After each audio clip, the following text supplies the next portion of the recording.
मध्य प्रदेश की राजधानी भोपाल में एक बार फिर ठगों को खाते बेचने वाला गिरोह पकड़ा आया है। गिरोह के सदस्य पैन कार्ड, गुमाश्ता दस्तावेज बनाने की आड़ में फर्जी ढंग से एक करंट अकाउंट खोलने के साथ बिजनेस के नाम पर लोगों से खाता किराए पर लेते थे, फिर उन्हें ठगों को बेचकर मोटा मुनाफा कमाते थे। ऐसे 2 खातों में 3 महीने में 5.56 करोड़ का लेन देन सामने आया। गिरोह 120 से ज्यादा खाते देश भर में बेच चुका है। इसका मास्टरमाइंड 7वीं पास है। कोलार पुलिस ने एक महिला सहित 3 लोगों को गिरफ्तार किया है। अब इन खातों में कितना लेन देन हुआ, पुलिस ने ये जानकारी बैंकों से मांगी है।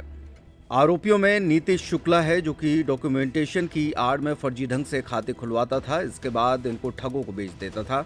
दूसरी आरोपी निकिता प्रजापति है, जो कि सीहोर की रहने वाली है। निकिता ने नीतीश का साथ दिया और दोनों भोपाल में लिव इन में रहते थे। तीसरा आरोपी राहुल श्रीवास्तव है।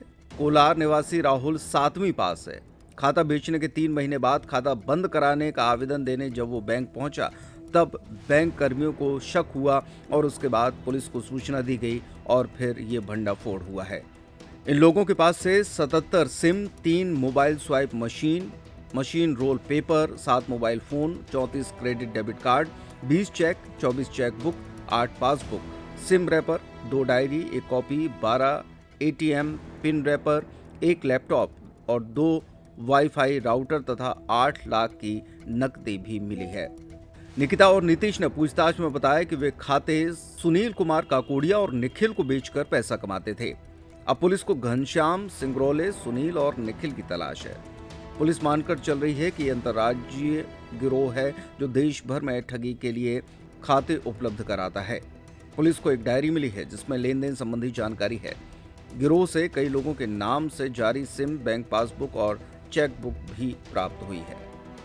पुलिस ने पूछताछ के दौरान बाग सेवनिया में नीतीश और निकिता के मकान में दबिश दी थी।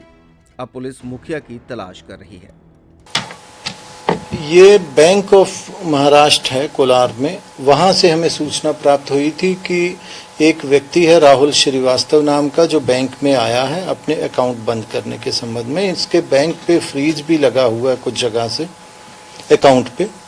तो हमने बैंक को बताया कि उसको थोड़ा रुकवा के रखें। तब तक पुलिस टीम पहुंच गई। उस आदमी को हिरासत में लेके जब उससे पूछताछ की गई तो पता चला, उनके अकाउंट की भी जानकारी ली बैंक से, तो उन अकाउंटों में करीब 3 करोड़ रुपए का ट्रांजैक्शन, जिसका कि हमने उल्लेख किया है, तीनों अकाउंटों में अलग अलग 3 करोड़ से ऊपर का ट्रांजैक्शन विगत 2-3 माह के अंदर होना पाया गया। जब व्यक्ति से पूछताछ की गई कि भाई ये अकाउंट में जो ट्रांजैक्शन है ये किस प्रकार का, तब उसने ये खुलासा किया कि ये अकाउंट जो थे उसने किसी अन्य व्यक्ति के कहने पे खुलवाए थे बैंकों में और सारे कागजात अकाउंट संबंधी उसको दे दिए थे, बदले में 40,000 रुपीज उससे प्राप्त किए।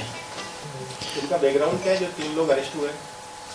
जो ये लोग बेसिकली ये प्राइवेट जॉब करने वाला व्यक्ति है और जो बाकी 2 लोग हैं वो अपनी एक फर्म चलाते हैं जो आधार कार्ड वगैरह, पैन कार्ड वगैरह और बाकी लोगों की हेल्प करने के लिए कार्ड वार्ड बनाने का काम करते हैं। सर आपस में मतलब नीतीश, निकिता और राहुल जो है ये कैसे क्या मिले थे कुछ एक साथ? राहुल तो अपनी फैमिली के साथ कोलार और जो निखिल है वो नीतीश, वो दोनों आपस में फ्रेंड हैं और एक साथ लिव इन में रहते हैं। तो इन्होंने कुछ बताया पूछताछ में कि पैसा कहाँ से आता था इनके पास, इन्होंने किसको खाता वगैरह बेचने की जो बात आई है? राहुल से ये पता चला कि निकिता और नीतीश जो हैं वो भी अकाउंट बनाने का काम करते हैं, जो फर्म के नाम से अकाउंट बनाते हैं। इस व्यक्ति को ये पता चला कि अगर फर्म के नाम से मैं अकाउंट बनाऊंगा करंट अकाउंट, तो उसमें मुझे इन लोगों से ज़्यादा पैसे मिलेंगे। उसमें उसे बताया गया था कि अगर फर्म के नाम का आपका अकाउंट होगा तो आपको लाखों रुपए प्राप्त होंगे। उस लालच में आके इन्होंने फर्जी डॉक्यूमेंटेशन तैयार किया एक फर्म के नाम से और उसको नया अकाउंट खोलने की कार्रवाई की जा रही थी। जब निकिता और नीतीश के यहाँ पे सर्च की है तो उनके घर से 6 लाख रुपए नकदी में 8 लाख रुपए नकदी मिले हैं, 6 मोबाइल फ़ोन मिले हैं, 3 स्वाइप मशीन है इंडसइंड बैंक की और राउटर मिला है और करीब 74 मोबाइल की सिम उनके पास से बरामद हुई हैं जो विभिन्न अन्य नामों से ली गई हैं।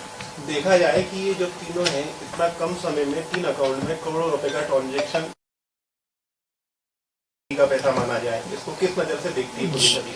अभी तो देखिए, इसमें ये तो प्रथम दृष्टया लग रहा है कि ये जो अकाउंट में किसी थर्ड आदमी के द्वारा जो ट्रांजैक्शन किया गया था, इसमें कहीं ना कहीं अपराध घटित हुआ है, क्यों और उस पैसे को भी किन्हीं को प्रवंचित करके हासिल किया होगा।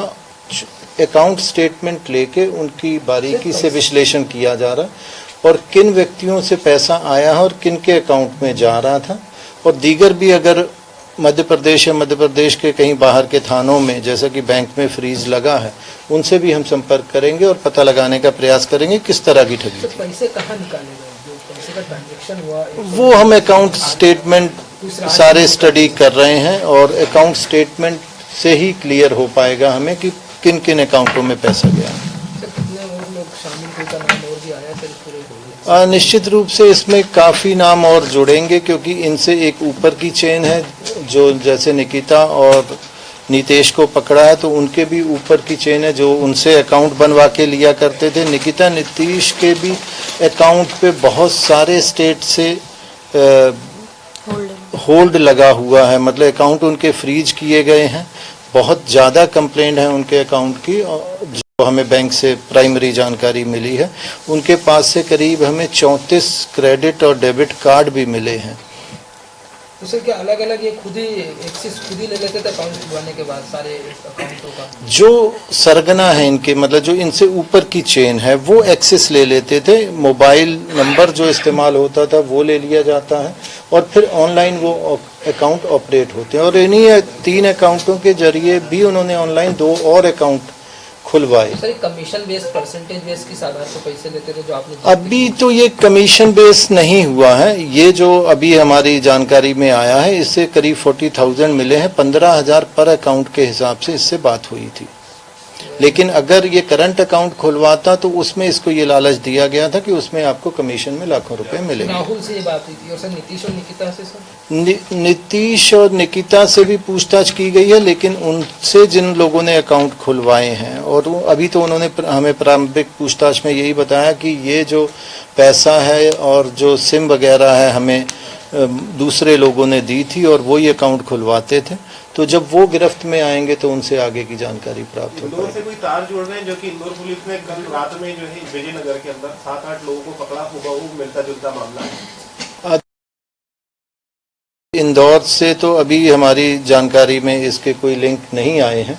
तो चूंकि पैसा तो ऑल ओवर इंडिया में कई शहरों से इस अकाउंट में आया है, तो गिरोह निश्चित रूप से काफ़ी बड़ा होना चाहिए। सर कौन कौन से प्रदेश ऐसे हैं जिनका होल्ड इनके अकाउंट में लगा? उड़ीसा से होल्ड लगा है और भी कई सारी स्टेट हैं, यूपी से भी होल्ड है अकाउंट्स पे।